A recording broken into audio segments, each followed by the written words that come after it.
Hi guys. So now we are going to talk about something really important. Now we are going to address the elephant in the room, that is role of a project manager. This is probably one of the most important part of this entire training, this entire course, or in general when you talk about the field of project management. So who is a project manager?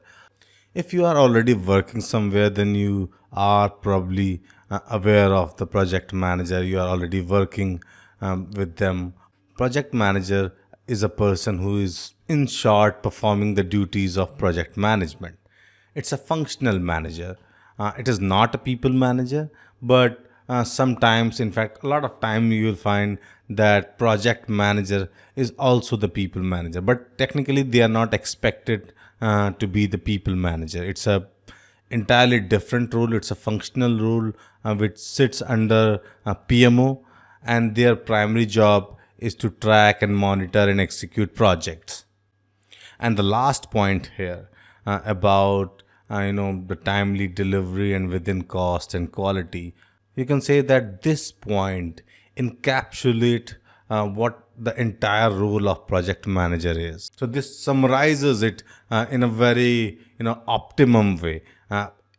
You can say that project manager is not concerned about anything else, only and only about the delivery of project within cost and maintaining other factors like quality and of course timeline. And this is what is referred as project manager sphere of influence. So you can see project manager is in the center, at the heart of the project, and then you have teams and managers of the resources, other kind of managers.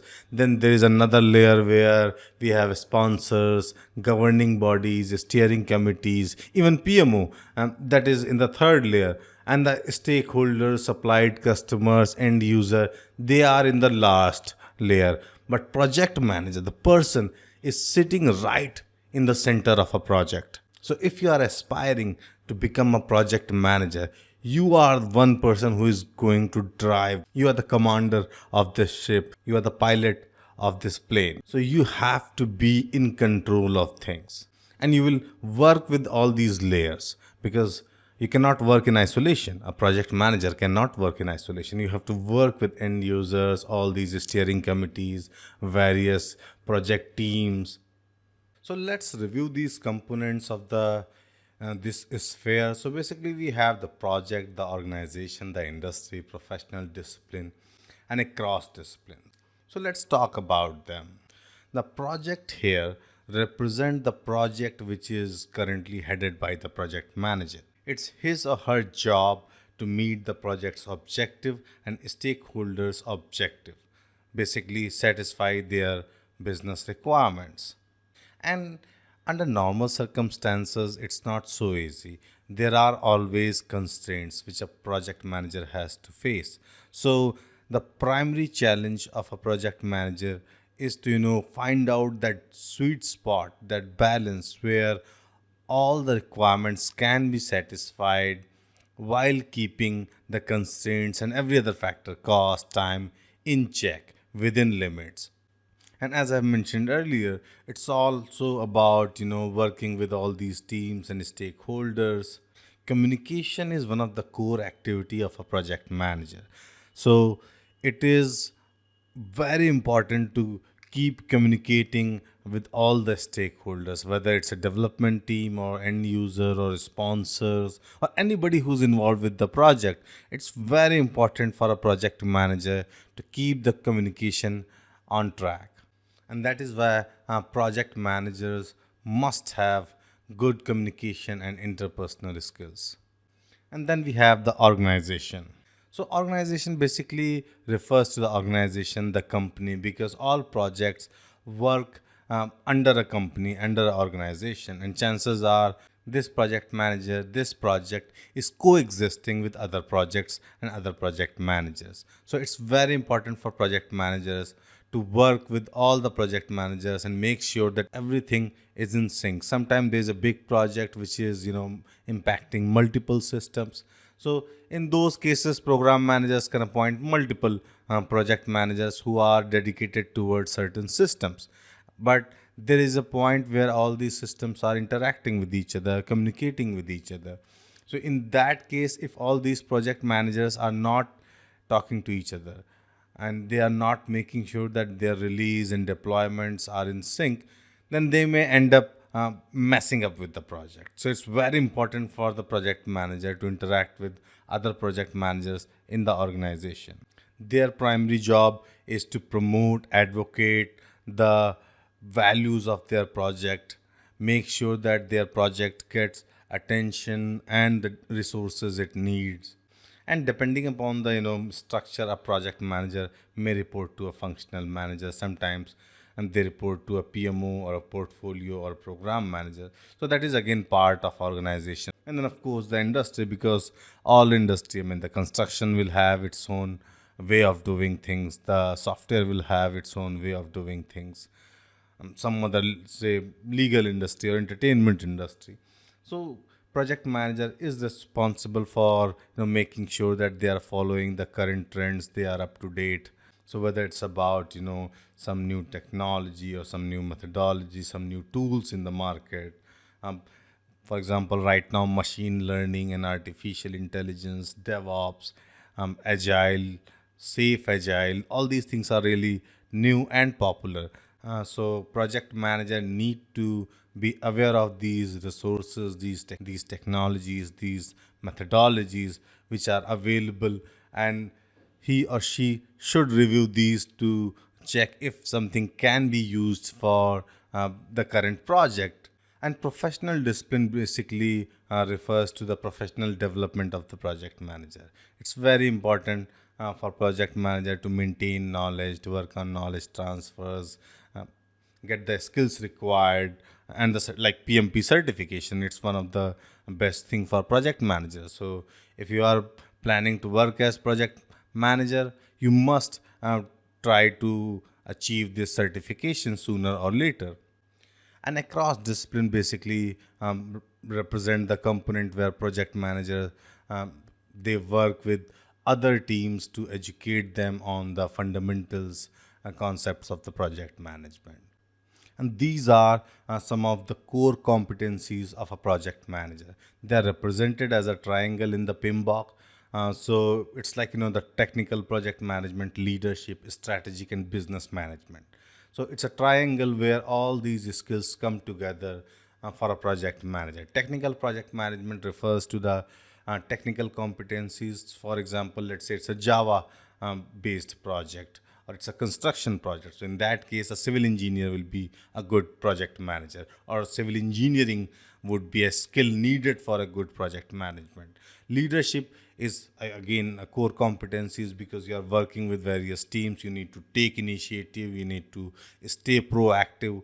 So leadership is really required. And as I mentioned earlier, it's all about looking at your constraints, limitations, and finding out the best way to implement the project. Therefore, strategic and business management is also very important. So all these three skills forms the core competencies which are needed in a good project manager.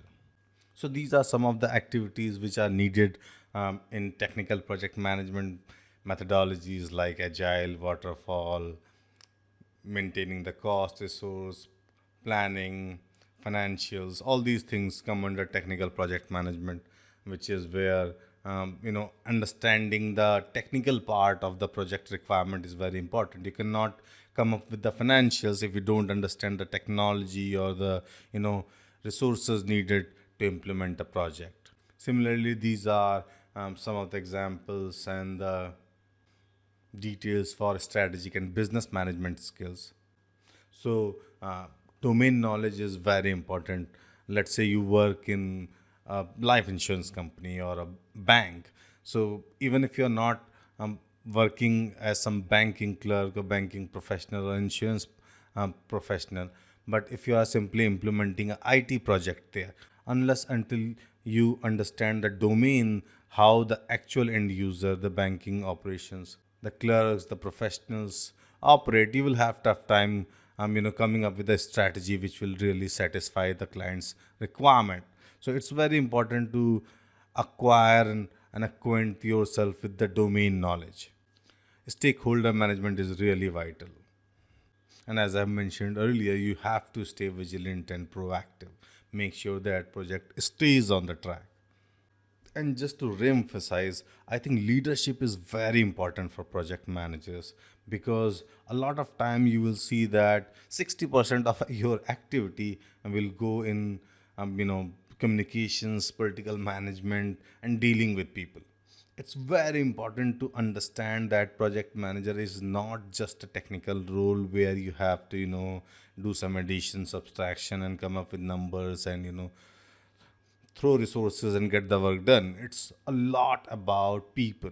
And as soon as you start to work with people, you are going to deal with political aspect of it. And political management is very important. Sometimes you will have stakeholders who are not interested in the project. Sometimes you have a stakeholder who are interested, but they want you to go and try to, appease them, and so that, they get some kind of ego satisfaction. So it's very important. Sometimes you have resources who have got conflicts, they have got vested interest in the failures of your project.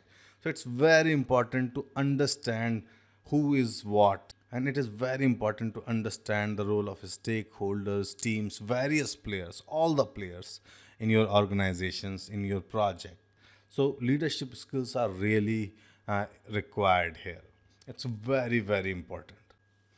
So, as a project manager, you need to build trust, you need to satisfy concern, seek consensus, balance out resources, and always make sure that you stay civil. No need to be very aggressive. Assertiveness is required, not aggressiveness. You don't have to offend someone or say something which can hurt someone. It's very important to, stay ethical and integral. Being a good leader is also being a good team player. So you have to work with your team. Don't be very pushy. Sometimes your resources need some space, so you need to give it to them. And last, for this video, we have performing integrations. So this integration simply means how you are going to integrate things, bring things together to achieve a target. This is happening at the three levels here.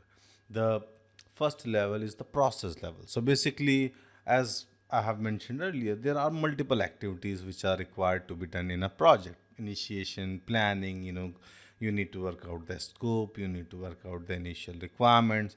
There are certain activities which may happen only once, let's say creation of a business case, but there are certain activities which will continue to happen throughout the project, like, change controls. So requirements keeps on changing in a real world. So you will continue to receive these change requests, and you will have to, go back and work with stakeholders. Let's say there's a business analyst, so you need to work with the business analyst to work their BA documents or BRDs, SRS, whatever they use. They need to go back to the stakeholders, rework with them, get it signed off, and whatever is needed to initiate that change. So there are activities which will happen multiple times, and you need to ensure that all these stakeholders are working together. So you need to perform this integration at the process level, which simply means that you have to integrate all these activities. You need to work at them. And then you have the cognitive level. It's more of a cultural aspect of the project management. Depending upon the organization, the team, you may have to apply, let's say, a leadership style, a working style.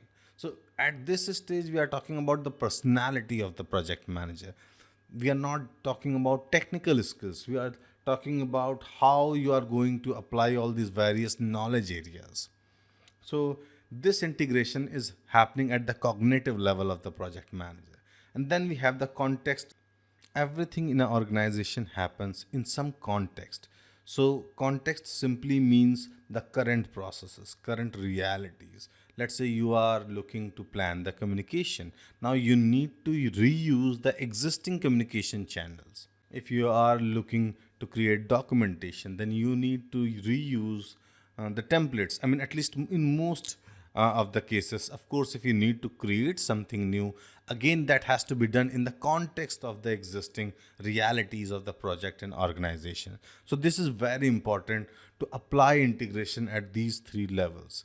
And of course, we will talk more about the integration, later in the course. So, but at this stage, we have to understand that there are three types of integration in a project: process, cognitive, and the context.